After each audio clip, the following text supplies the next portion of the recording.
ಅಕ್ರಮ ಮರಳು ಸಾಗಾಟದ ಕೇರಳ ನೋಂದಣಿಯ ಮಿನಿ ಲಾರಿ ಸ್ಕೂಟರ್ಗೆ ಡಿಕ್ಕಿ ಹೊಡೆದ ಪರಿಣಾಮ ಟೈಲ್ಸ್ ಅಳವಡಿಸುವ ಕಾರ್ಮಿಕ ರಾಜಸ್ಥಾನ ಮೂಲದ ಬಾನವಾಸ ತಾಲೂಕಿನ ಲಟ್ಪುರಿಯಾ ನಿವಾಸಿ ಮೇಘರಾಜ ಸ್ಥಳದಲ್ಲೇ ಮೃತಪಟ್ಟಿದ್ದ.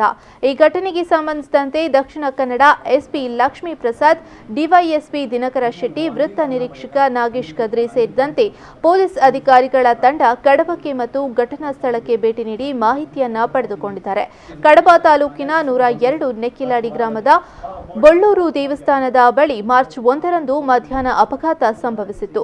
ಕೋಡಿಂಬಳ ಗ್ರಾಮದ ಮುಳಿಯ ಹೊನ್ನಪ್ಪ ಗೌಡರ ಹೊಸಮನೆಯ ಟೈಲ್ಸ್ ಅಳವಡಿಸುವ ಕೆಲಸ ಮಾಡಿಕೊಂಡಿದ್ದ ಮೇಘರಾಜ್ ಹೊನ್ನಪ್ಪ ಗೌಡರ ಸ್ಕೂಟರ್ನಲ್ಲಿ ಪೈಂಟ್ ತರಲೆಂದು ಕಡಬಕ್ಕೆ ಹೋಗಿ ಹಿಂತಿರುಗುತ್ತಿದ್ದ ವೇಳೆ ಘಟನೆ ನಡೆದಿದೆ.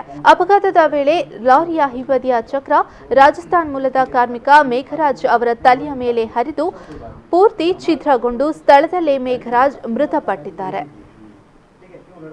ಬೆಳಿಗ್ಗೆ ಏನು ಸಾಮಾನು ಬೇಕು ಹೇಳಿ ವೆಹಿಕಲಲ್ಲಿ ಬರ್ತಾ ಇರುವಾಗ ಒಂದು ಟ್ರಿಪ್ಪರ್ ಗಾಡಿಯಲ್ಲಿ ಕೇರಳ ಪಾರ್ಸಿಂಗ್ ಗಾಡಿ ಹೊಯ್ಗೆ ಇತ್ತು. ಗಾಡಿಯಲ್ಲಿ ಅವರು ಡ್ರೈವರ್ನ ರಾಂಗ್ ಡ್ರೈವರಿಂಗ್ ಆಗಿ ಅವ್ರಿಗೆ ವಶ ಪಡೆದಿದ್ದಾರೆ. ಅವರು ಸಾಯ್ಕೊಂಡಿದ್ದಾರೆ. ಅವರ 2 ದಿವಸದ ಮಗು ಇದೆ.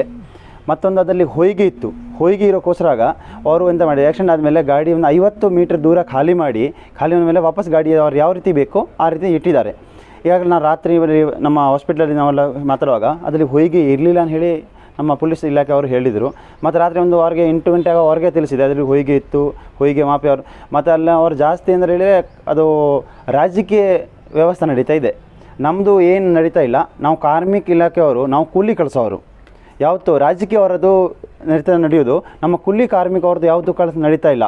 ನಾವು ರಾಜಸ್ಥಾನದ ಗ್ರೆನೇಡ್ ಅಸೋಸಿಯೇಷನ್ ವರ್ಕಿಂದ ಅದಕ್ಕೆ ಪೂರ್ತಿಯಾಗಿ ಖಂಡಿಸ್ತಾ ಇದೆ. ಅದಕ್ಕೆ ನಮಗೆ ನ್ಯಾಯ ಸಿಗಬೇಕು. ಇಲ್ಲಾಂದರೆ ಅಂದರೆ ಮುಂದೆ ದಾರಿ ನಮ್ಮ ಬೆಂಗಳೂರು ಕರ್ನಾಟಕ ಗ್ರೆನೇಡ್ ಅಸೋಸಿಯೇಷನ್ ಅವರು ನಾವು ಒಟ್ಟಿಗೆ ಆಗಿ ಬೆಂಗಳೂರು SP ಎದುರುಗಡೆ ನಾವು ಕುತ್ಕೊಳ್ಳೋ ಪರಿಸ್ಥಿತಿ ಬರ್ತದೆ. ಈಗ ಕಡಬ ಠಾಣೆ ವ್ಯಾಪ್ತಿನಲ್ಲಿ ನಿನ್ನೆ ಒಂದು ಆಕ್ಸಿಡೆಂಟ್ ಆಗಿರೋ ಕೇಸ್ ಬಗ್ಗೆ ಸ್ವಲ್ಪ ಕಾಂಪ್ಲಿಕೇಶನ್ಸ್ ಕಂಡು ಬಂದಿತ್ತು. ಅದರಲ್ಲಿ ಟಿಪ್ಪರ್ ಯಾವುದು ಇನ್ವಾಲ್ವ್ ಇತ್ತು, ಅದರಲ್ಲಿ ಸ್ಯಾಂಡ್ ಇತ್ತು ಅಂತ ಹೇಳಿಬಿಟ್ಟು ಮಾಹಿತಿ ಬಂದಿತ್ತು. ಬಟ್ ನಮ್ಮ ಪೊಲೀಸವ್ರು ಹೋಗಲಿಕ್ಕೆ ಮುಂಚೆ ಆ ಸ್ಯಾಂಡನ್ನ ತೊಗೊಂಡೋಗಿ ಪಕ್ಕದಲ್ಲಿ ಡಂಪ್ ಮಾಡಿದ್ದಾರೆ ಅಂತ ಹೇಳಿಬಿಟ್ಟು ಮಾಹಿತಿ ಬಂದಿತ್ತು.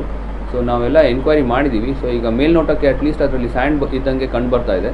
ಸೊ ಅದಕ್ಕೆ ನಾವು ಇನ್ನೊಂದು ಸಪ್ರೇಟಾಗಿ ಕೇಸ್ ರಿಜಿಸ್ಟರ್ ಮಾಡ್ತಾ ಇದ್ದೀವಿ. ಹಾಗೆ ಒಂದು ಸ್ಯಾಂಡ್ ಹೋಗಿ ಡಂಪ್ ಮಾಡಿರೋದಕ್ಕೆ ಅದಕ್ಕೂ ಕೂಡ 201 ಎವಿಡೆನ್ಸನ್ನು ಡೆಸ್ಟ್ರಾಯ್ ಮಾಡಲಿಕ್ಕೆ ಟ್ರೈ ಮಾಡಿದ್ದಾರೆ ಅಂತ ಅದು ಕೂಡ ಒಂದು ಸೆಕ್ಷನ್ ಆಗಿ ಬೇರೆ FIR ಮಾಡ್ತಾ ಇದ್ದೀವಿ. ಮತ್ತು ಅದ್ರ ಜೊತೆಗೆ ಏನು ಆ್ಯಕ್ಚುಲಿ ನಡೆದಿದೆ ಅಂತ ತಿಳ್ಕೊಳ್ಳಿಕ್ಕೆ ನಮ್ಮದು DYSP ಅವರು ಒಂದು ತನಿಖೆ ಎನ್ಕ್ವೈರಿ ಮಾಡ್ತಾರೆ. ಆ ಎನ್ಕ್ವೈರಿ ಬೇಸಿಸ್ ಮೇಲೆ ಏನು ಕಂಡು ಬರುತ್ತೆ ಅದ್ರ ಮೇಲೆ ನೆಕ್ಸ್ಟ್ ಆ್ಯಕ್ಷನ್ ತೊಗೊತೀವಿ. ಬಟ್ ಇಮಿಡಿಯೇಟಾಗಿ ಇನ್ನೊಂದು FIR ಮಾಡಲಿಕ್ಕೆ ನಾನು ಸೂಚನೆ ಕೊಟ್ಟಿದ್ದೀನಿ. ಸೊ ಒಂದು ಥೆಫ್ಟ್ ಮತ್ತು ಡಿಸ್ಟ್ರಕ್ಷನ್ ಆಫ್ ಎವಿಡೆನ್ಸ್ನಲ್ಲಿ ಇನ್ನೊಂದು ಕೇಸು ಸದ್ಯದಲ್ಲೇ ರಿಜಿಸ್ಟರ್